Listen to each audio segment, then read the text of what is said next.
You ever notice how some people can be standing right in front of you, like literally right there, and it's like they don't even exist?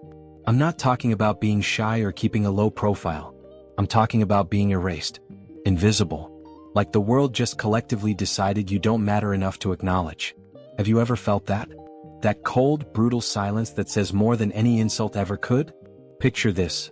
Downtown LA late afternoon, that golden hour when the sun hits the glass towers just right and everything looks like it's been dipped in honey. The kind of light that makes even the grime look cinematic. There's this corner, you know the type, where the suits spill out of office buildings clutching their overpriced lattes, scrolling through phones like their lives depend on it. Everyone's moving with purpose, or at least pretending to.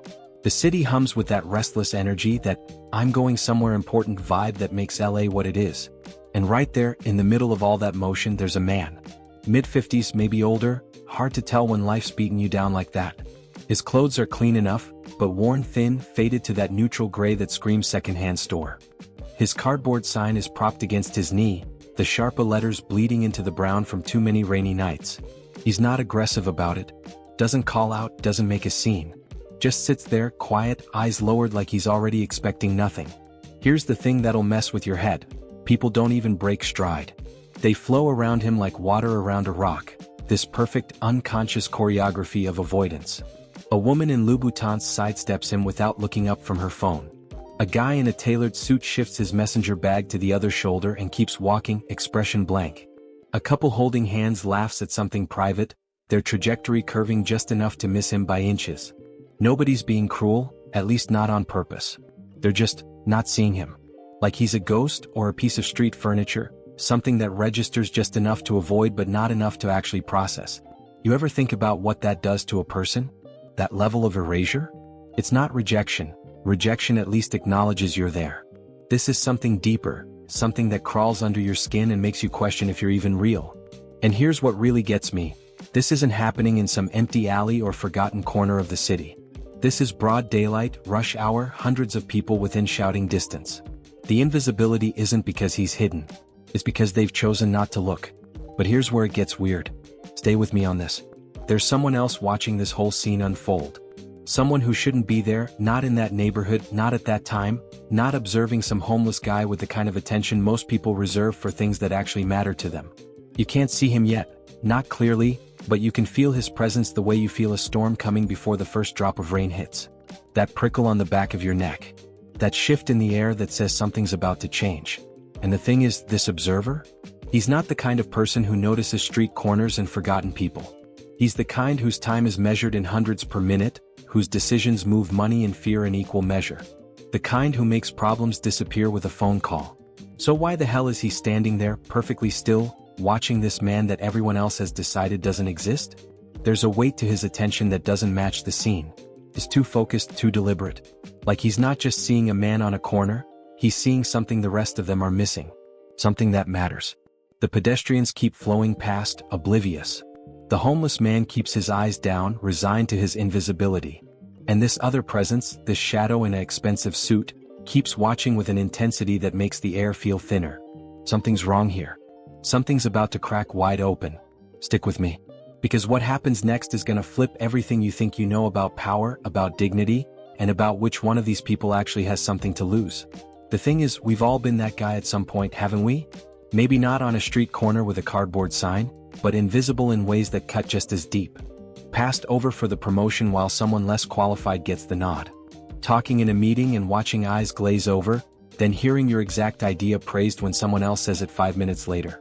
Standing at a party where conversations flow around you like you're not even there. That specific brand of erasure that makes you question your own substance. And here's why I'm asking you to hit that like button and subscribe. Not because I need the numbers, but because stories like this one, they don't get told enough. The algorithm doesn't push content that makes people uncomfortable, that asks them to see what they've been trained to ignore. Every subscription, it's basically you saying, yeah, I want to see the world differently. I want to notice the people everyone else walks past. It's a small thing, sure, but small things add up. Small things change trajectories. You feel me? Because what you're about to witness isn't some fairy tale redemption or Hollywood ending. What happens next is going to challenge everything you think you know about who holds real power in this world. And I need you here for it. I need you in this community of people who aren't afraid to look at what's uncomfortable, who understand that the most profound moments often happen in the spaces we've been taught to ignore. So if you're still with me, if that invisible man on the corner made something twist in your chest, then you're exactly who this story is for. Now back to that corner. Back to the man everyone refuses to see, and the shadow watching him with an attention that feels almost dangerous in its focus. The man's name is Vincent. Vincent Hargrove, though nobody's asked him that in probably 3 years.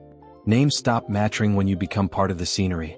He's been on this corner for 8 months now, not by choice obviously, but because it's close to the shelter where he sleeps when there's space, and because the foot traffic is steady enough that sometimes, maybe once or twice a week, someone drops a few dollars without making eye contact.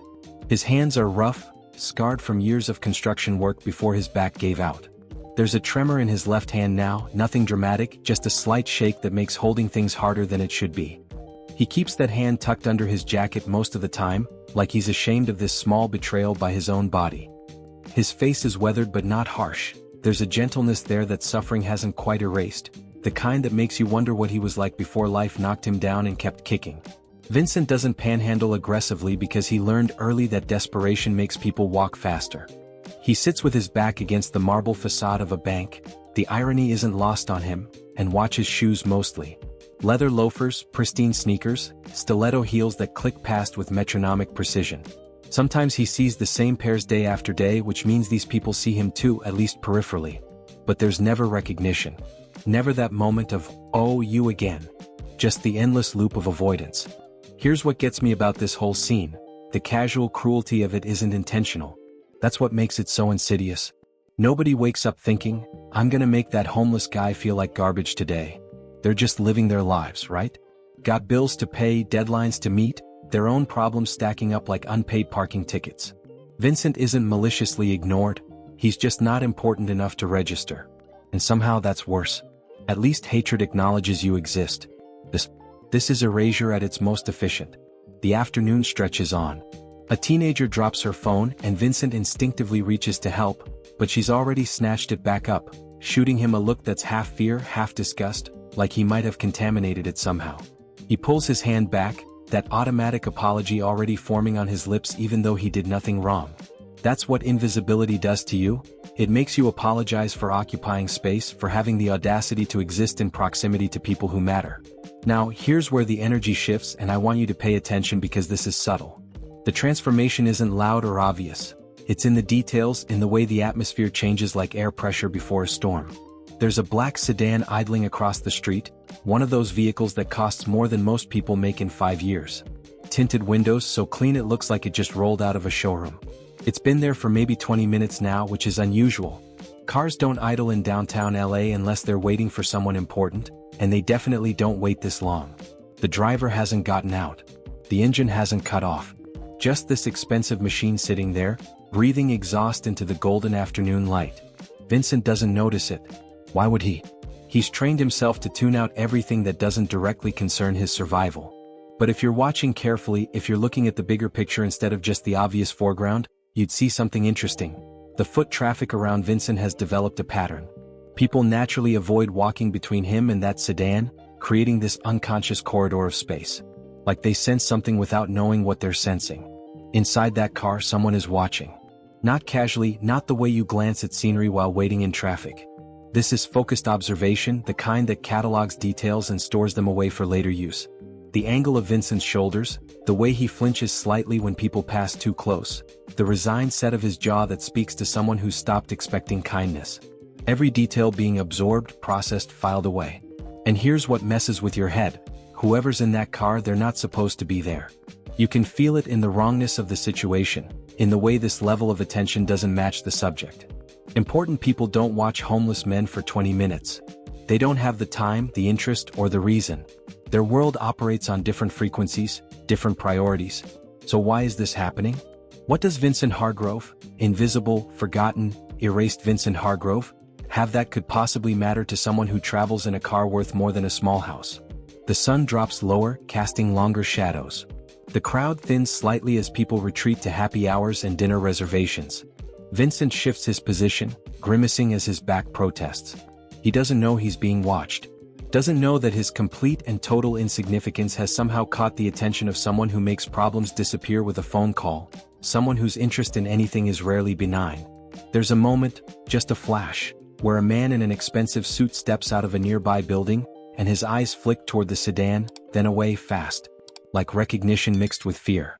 He changes direction immediately, taking a longer route to wherever he was heading. That tells you something. That tells you whoever's in that car isn't just wealthy, they're feared. And fear like that doesn't come from money alone. It comes from power exercised, from a reputation built on actions that people don't talk about in polite company. Now I want to go even deeper into this moment because what you're witnessing here is a collision of worlds that aren't supposed to touch. Vincent's reality, survival, invisibility, the daily grind of being nothing to everyone, is about to intersect with a reality where decisions reshape lives, where power moves silently and consequences ripple outward like shock waves. And neither of them knows it yet. The truth is we're all one bad break away from being Vincent. One medical crisis, one job loss, one divorce or addiction or mental health spiral that the system isn't equipped to handle. That recognition, that uncomfortable truth that we're not as far from that corner as we'd like to believe, that's what makes people look away. It's not cruelty, it's self-preservation.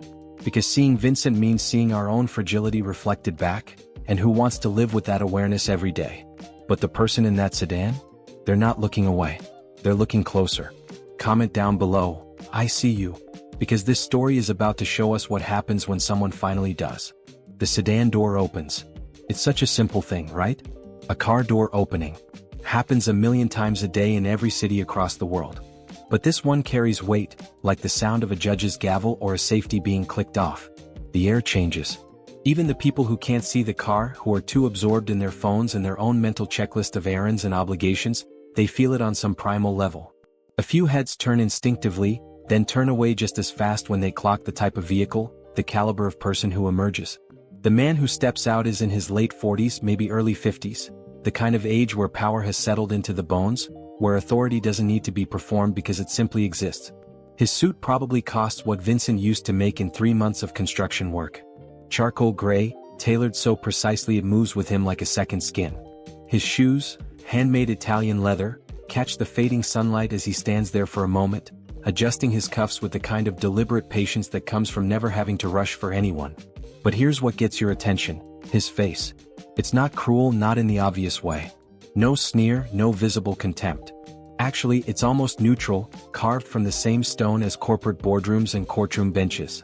The kind of face that's learned to give nothing away, to hold all emotion behind a wall so thick that even people close to him probably wonder what he's really thinking. His eyes though, they're sharp, assessing, the eyes of someone who's made his living reading people, finding weaknesses, exploiting the small cracks in someone's armor until the whole structure collapses. This is Marcus Castellano. You won't find much about him online, not the real story anyway. Officially, he's a businessman, a consultant, someone who facilitates transactions between parties who prefer discretion. Unofficially, Marcus is the kind of man who makes problems disappear. Not violently, not in the Hollywood sense, but through leverage, through knowing exactly which pressure points to push, which secrets to whisper in which ears. He's the phone call that gets made when conventional solutions have failed. The last resort that somehow always works out in his client's favor. And right now he's walking toward Vincent. The transformation in the environment is instant and visceral. It's like everyone within a 50-foot radius develops a sixth sense for danger. Conversations drop to whispers. People find reasons to cross the street. A businessman who was heading straight toward them suddenly veers left, pulling out his phone like he just remembered an urgent call. Even the air seems to thin out, like the oxygen is being pulled away to make room for whatever's about to happen. Vincent notices none of this. His head is down, his focus on the crumpled dollar bills in his hand, 3 singles and a 5 that someone dropped in his cup while he wasn't looking. He's trying to remember if the shelter dinner service ends at 6 or 7, whether he has time to grab this small windfall and get some actual food before everything closes down for the night. These are the calculations that fill his mental space. Timing, resources, the constant mathematics of survival. Marcus stops directly in front of him. Close enough that his shadow falls across Vincent's cardboard sign, blocking out what's left of the afternoon sun. And Vincent, he still doesn't look up. Because why would he? Important people don't stop for him. Important people don't even register his existence. So whoever this is, they must be waiting for someone else, standing in his space the way people do when they think it's empty. Vincent Hargrove. Marcus says the name like he's reading it off a document, factual and precise. No question mark, no warmth, just a statement of identity. And that's when Vincent's head snaps up, fear flooding his eyes because nobody knows his name. Nobody said his full name out loud in years. And the implications of that, the revelation that someone this clearly powerful has not only noticed him but knows exactly who he is, that's terrifying in ways that transcend the immediate moment. Because people like Vincent, they survive by being nobody, by flying under every radar. Being seen, being known, that's dangerous. That's how you become a target. Do you know who I am? Marcus asks, and it's not arrogance in his tone. It's genuine curiosity, like he's conducting an experiment and Vincent is the subject. Vincent shakes his head, his voice catching in his throat. He wants to apologize, for what, he doesn't know, but the instinct is there, bone deep, the learned response of someone who's been punished for existing in spaces where he doesn't belong. Marcus nods like this answer confirms something. Good. That makes this simpler. He reaches into his jacket. A movement that makes Vincent flinch because hands reaching into jackets have meant violence in his past, but what emerges is just a phone. Expensive, sleek, the kind that probably does things Vincent can't even imagine. Marcus scrolls for a moment, then turns the screen toward Vincent. This is you, correct? July 2019, outside St. Mary's Hospital? The photo is grainy, pulled from some security camera or maybe someone's phone, but it's definitely him. Younger, cleaner, wearing his construction company uniform. He's holding the door open for an elderly woman, his face caught mid-smile, that expression of casual kindness that used to come naturally before life beat it out of him. Vincent stares at the image like it's a ghost, like he's seeing someone who died a long time ago. I don't, Vincent starts, but Marcus cuts him off with a raised hand. You don't remember? I know. It was a Tuesday mid-afternoon, you were on your lunch break. The woman you helped? That was Elena Castellano. My mother. Marcus says this without emotion, just presenting facts.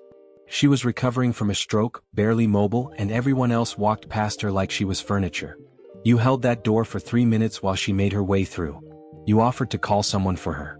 She declined, but she remembered your face. She remembered your kindness. The tension here is unbearable because we don't know where this is going. Is this gratitude? Is this some twisted setup? Marcus's face gives nothing away, and Vincent looks like he's waiting for the trap to spring, for whatever punishment he's unknowingly earned.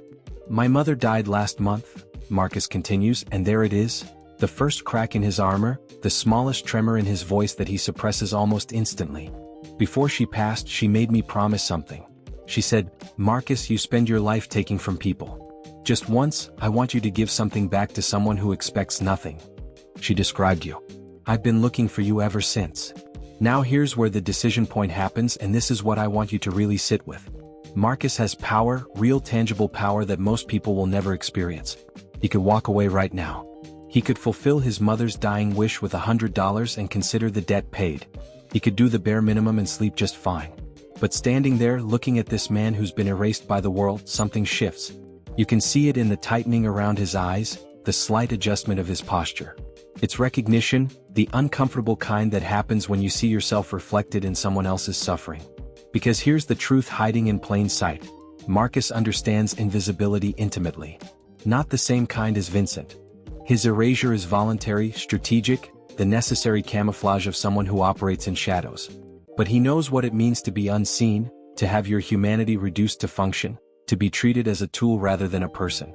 And maybe, just maybe, looking at Vincent on that corner, he's seeing what his life could have become if different choices had been made, if different breaks had gone different ways. Now I want to go even deeper into this transformation, this moment where power confronts its own mirror image and has to decide what it really means to be strong. Because what happens next isn't about money or charity or any simple transaction. It's about recognition, about one human being finally seeing another after years of mutual invisibility, and the uncomfortable reckoning that follows. Drop a comment. What would you do if you were Marcus? Would you walk away or would you stay? What's the right call when someone else's suffering forces you to confront your own humanity? Marcus doesn't move immediately. He just stands there, this monument to controlled power, looking down at Vincent like he's trying to solve an equation that doesn't add up. And Vincent, poor Vincent, he's frozen in place, his brain trying to process this surreal collision of his invisible world with someone who operates on a completely different plane of existence. The money in his hand suddenly feels insignificant, like Monopoly bills from a game he's not actually playing. Stand up, Marcus says finally, and it's not a request. It's the kind of statement that doesn't require discussion. the tone of someone who's spent decades having his words followed without question. But here's the thing, there's no malice in it. No condescension. It's almost clinical, like he's conducting an assessment and needs a different angle. Vincent struggles to his feet, his back protesting every inch of the movement. He's taller than you'd expect, probably 6'1" or 6'2", but he carries himself small, shoulders curved inward like he's trying to take up less space in the world. Standing this close to Marcus, the contrast is devastating. One man who commands rooms without speaking, another who apologizes for breathing. Marcus studies him with that same intense focus, taking in details that most people would miss. The way Vincent's jacket is buttoned wrong, like his fingers don't work quite right in the cold. The worn-through sole on his left shoe that he's trying to hide by shifting his weight. The look in his eyes that's beyond tired, beyond hopeless. It's that specific exhaustion that comes from being disappointed so many times that expecting nothing becomes a survival mechanism. "You're what, 53? 54? Marcus asks. 56, Vincent manages, his voice rough from disuse. He doesn't talk much these days. Nobody to talk to. 56, Marcus repeats, like he's filing that information away. You should be in your prime earning years right now. Grandkids, retirement planning, maybe a mortgage halfway paid off. Instead, you're on a corner downtown hoping strangers remember you exist long enough to drop spare change. How does that happen?" It's not rhetorical. Marcus genuinely wants to know, and that attention, that focused, undivided attention from someone who matters, it does something to Vincent. Cracks something open that he's kept sealed tight because hope is dangerous when you have nothing. "Accident on a job site," Vincent says quietly. "Herniated 3 discs. Company said I wasn't wearing proper safety gear, so no workers' comp. Lost my insurance when I couldn't work. Lost my apartment when I couldn't pay rent. Lost." He trails off because cataloging everything he's lost would take hours, and what's the point? "Just lost everything, I guess." Marcus nods slowly, and here's where you can see the machinery of his mind working. He's not just hearing a sad story, he's analyzing systems, identifying failure points, calculating leverage. This is what he does, how he thinks. Every situation is a puzzle with moving parts, and he's already 3 steps ahead of everyone else, seeing solutions they haven't even considered yet. "The company that denied your claim," Marcus says, pulling out his phone again, fingers moving across the screen with practiced efficiency. "Sterling Construction, correct?" Vincent's eyes widen. "How do you?" "I know things, Vincent. It's what I do." Marcus scrolls through something, his expression darkening almost imperceptibly. "Interesting. 6 other similar cases in the same period, all denied on technicalities. All men over 50, all with extensive experience. Almost like there was a pattern." He looks up, and there's something in his eyes now, something cold and calculating that makes the temperature drop. "Sterling was bought out 2 years ago by a development group I have connections with. The owner who denied your claim? He took a very generous severance package and retired to Arizona. The implications hang in the air like smoke." Marcus isn't just telling Vincent this information. He's showing him the invisible architecture of power, the way decisions made in boardrooms destroy lives on street corners, the clean hands that push people off cliffs and never see the landing. "I could make a call," Marcus says, almost conversationally, like he's discussing the weather. "Have your case reviewed. Compensation paid out, backdated to the accident. Medical coverage reinstated. Would take maybe 15 minutes of my time, one conversation with the right person." Vincent stares at him, and you can see the hope warring with disbelief, with the learned helplessness that comes from years of doors slamming in your face. Why would you do that? And here's where Marcus does something unexpected. He looks away just for a second, breaking that intense eye contact. It's the first sign of discomfort we've seen from him, the first crack in that carefully maintained armor. When he speaks again, his voice is different, quieter, like he's admitting something he hasn't said out loud before. "Because my mother was right. I've spent my entire adult life taking things from people. Their money, their secrets, their security. I'm very good at it. I've built an entire empire on understanding what people fear and using that understanding to get what I want." He pauses, and the silence stretches out until it's almost unbearable. "But you? You didn't know my mother from any other stranger. You helped her because it was the right thing to do, expecting nothing. Not even gratitude. Just basic human decency in a world that had probably already kicked you down a dozen times." The crowd around them has changed. People who were studiously ignoring Vincent are now watching from safe distances, phones out, trying to figure out what's happening. Because something is clearly happening, something that violates the normal rules of how the world works. Men in expensive suits don't have long conversations with homeless people on street corners. Men with Marcus Castellano's reputation definitely don't. Now I want to go even deeper into what's really happening here, because this moment is about way more than one man helping another. This is about the fundamental nature of power and what we choose to do with it. Marcus built his entire identity on being untouchable, unreachable, someone who operates above the concerns of regular people. His strength comes from emotional distance, from being able to make calculated decisions without sentiment getting in the way. But standing here looking at Vincent, all those carefully constructed walls are developing cracks. "Here's what I don't understand," Vincent says suddenly, and there's something different in his voice now, a flash of the man he used to be before life broke him down. "Guys like you don't do things out of kindness. Everything's a transaction, right? Everything has an angle. So what's yours? What do you get out of this?" It's a fair question, and it clearly catches Marcus off guard. His jaw tightens, and for a moment, you can see him cycling through responses, trying to find the one that fits, that maintains his image, that keeps him safely behind his walls. But then something shifts. Maybe it's exhaustion with his own performance, or maybe it's the brutal honesty in Vincent's question that demands an equally honest answer. "Peace," Marcus says finally, and the word lands like a confession. "I get peace. My mother died thinking I was exactly what I am, someone who takes and never gives back. Someone who's powerful but empty. She was disappointed in me until the very end, and I can't change that now. But maybe, just this once, I can do something that she would have been proud of. Not for reputation, not for leverage, just because it's the right thing to do." Is that angle enough for you? The vulnerability in that statement is staggering, especially coming from someone like Marcus. He's just admitted weakness to a homeless man on a street corner, exposed the raw wound at his core for anyone watching to see. And in the world he operates in, vulnerability is death. It's ammunition for enemies, evidence of softness that can be exploited. But he said it anyway, like the truth was more important than maintaining the facade. Vincent studies him for a long moment, and you can see the mental calculation happening. Trust versus survival instinct. Hope versus learned disappointment. Finally he nods just slightly. Okay, Marcus echoes, and there's something in his face now, a microscopic relaxation of those rigid lines, like he's exhaling after holding his breath for years. Marcus makes a gesture, and the driver emerges from the sedan. A large man in a dark suit who moves with the practiced efficiency of someone who's handled much worse situations than this. But he's gentle with Vincent, respectful even, helping him gather his few possessions without judgment. The cardboard sign, the cup with its scattered change, the thin blanket Vincent's been sitting on for months. All of it gets carefully collected like it matters, like these aren't just garbage but someone's entire existence. The small crowd watching this unfold is dead silent. Phones are definitely recording now, capturing this bizarre scene for social media, for context they don't understand. You can see people trying to piece together the narrative. Why is Marcus Castellano, the Marcus Castellano, personally attending to some random homeless guy? What's the connection? What's the angle? But here's what they're missing, what they can't see because they're too busy looking for the transaction. This isn't about Vincent anymore. This is about Marcus confronting his own reflection in someone else's suffering and making the choice, the hard, uncomfortable choice, to actually do something about it. To use power not for acquisition or control but for restoration.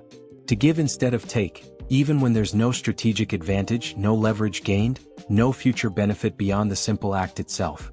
Write in the comments, "I would have walked away," if you're being honest with yourself, because most of us would. Not because we're bad people, but because engaging with someone else's pain when you can't immediately fix it is terrifying. It's easier to look away, to keep walking, to let someone else handle it. But Marcus stopped. He looked. He stayed.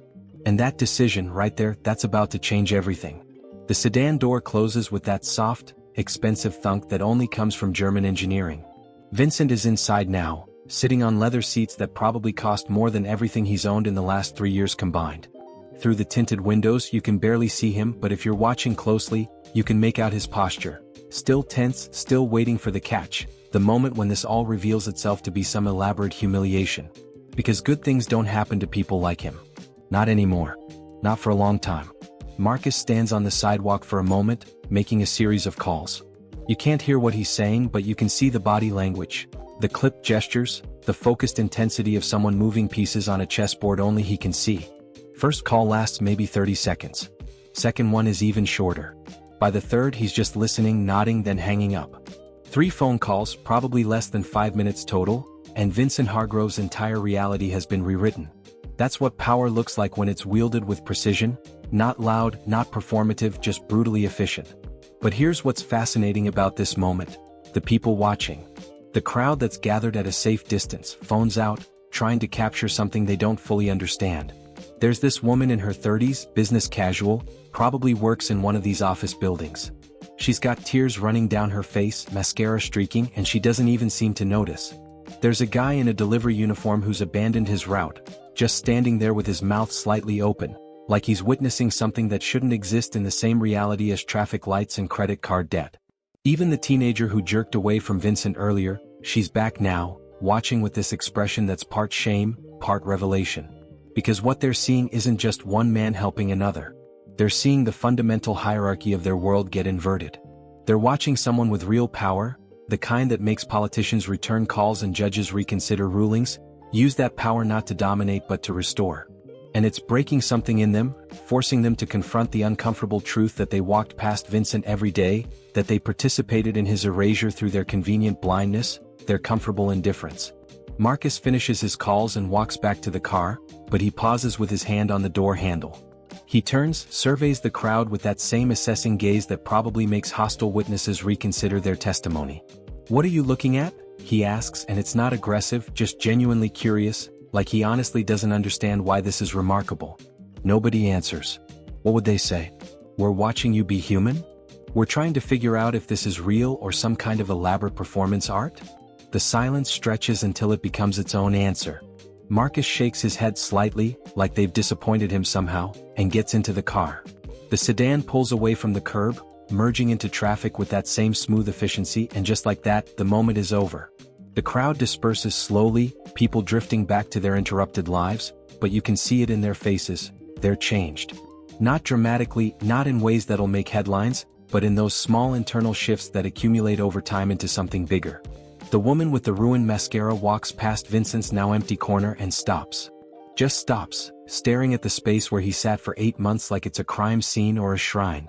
She reaches into her purse, pulls out a 20, and looks around like she's trying to find somewhere to put it, someone to give it to.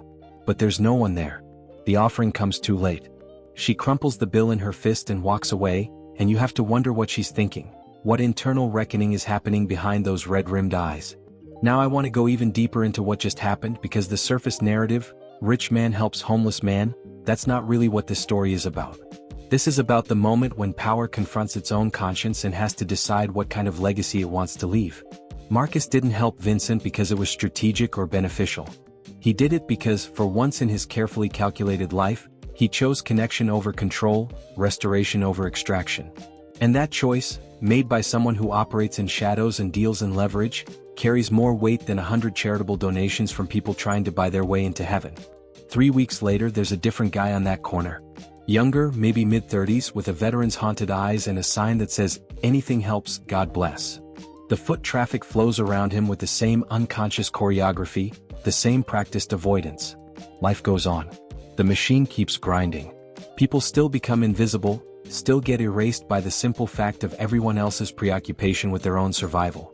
But here's the thing, that woman with the mascara, she stops now. Every day on her way to work, she stops, makes eye contact, has a 30-second conversation where she learns this guy's name is Derek, that he served 2 tours in Afghanistan, that he's trying to save enough for a security deposit on a room. She doesn't fix his life, she's not Marcus Castellano, she doesn't have that kind of power, but she sees him. She acknowledges his existence. And that small act of recognition, that refusal to participate in erasure, it matters. The delivery guy, he started carrying extra protein bars in his truck. Hands them out to people on his route who look like they're struggling. Not making a show of it, not filming it for social media points, just quiet acts of basic human decency that cost him maybe $10 a week. His dispatcher asked him why he's been running 5 minutes behind schedule lately. He just shrugged, said traffic's been worse. But he knows the truth, he's been stopping. He's been seeing. He's been remembering that invisible people are only invisible because everyone agrees to look away. The ripple effect of one decision, one moment of authentic humanity from someone with the power to make it matter, it spreads in ways that can't be quantified or measured. Marcus probably doesn't know about the woman or the delivery guy. He's moved on to other problems, other leverage points, back to the world of shadows and calculated risks that he navigates so expertly. But he changed something that day on that corner, and the change keeps changing, keeps spreading like cracks in ice that eventually break the whole frozen surface. Vincent, in case you're wondering, is in a rehabilitation facility getting his back treated properly for the first time in years.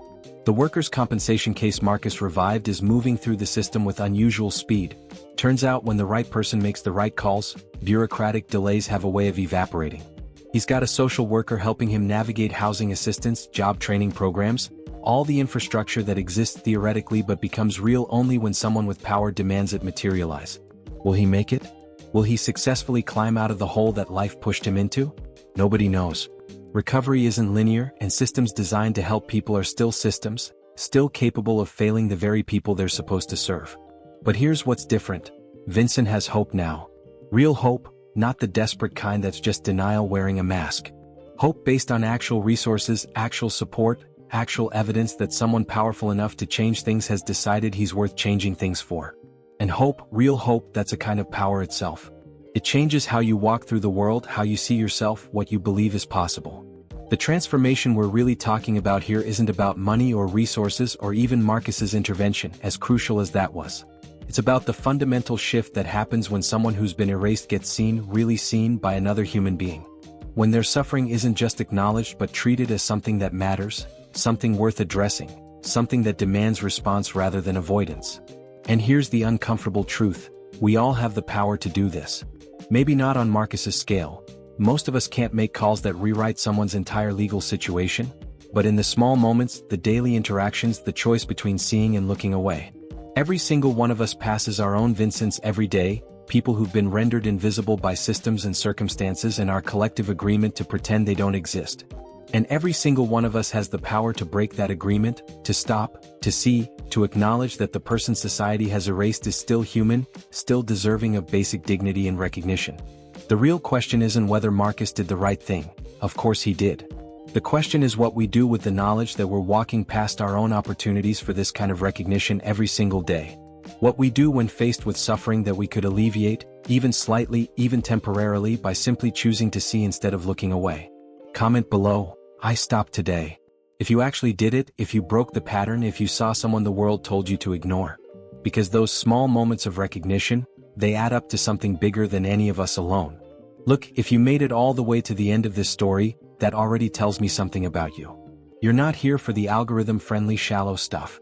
You're here because stories like this, stories about power choosing humanity, about invisible people becoming visible, about the uncomfortable moments that force us to confront who we really are, those stories matter to you. And honestly, that's exactly the kind of community I'm trying to build here. So here's the thing. If this resonated with you, if Vincent's story or Marcus's choice or any part of this hit different, hit that subscribe button. Not because I need the numbers, I do, we all do, but because you're telling me you want more of this. More stories that sit in that uncomfortable space between power and vulnerability, more narratives that challenge how we think about strength and dignity and what it really means to see each other. And drop a comment saying, this one stayed with me, if you're still thinking about it. If you're gonna carry this story with you past the next scroll, past the next distraction. I read every single comment, and knowing which stories land, which moments hit hardest, that's what shapes what I create next. The like. That's your way of saying this time was worth it, that these 20-something minutes gave you something valuable, perspective, emotion, maybe just a different way of looking at the world. I appreciate that more than you know. There's another story queued up right next to this one, different setting but same energy, exploring those moments where everything we think we know about power and humanity gets flipped upside down. Click over, keep this feeling going. I'll meet you there. Thanks for stopping. Thanks for seeing. And maybe, just maybe, thanks for being the kind of person who stops walking past the Vincents in your own life.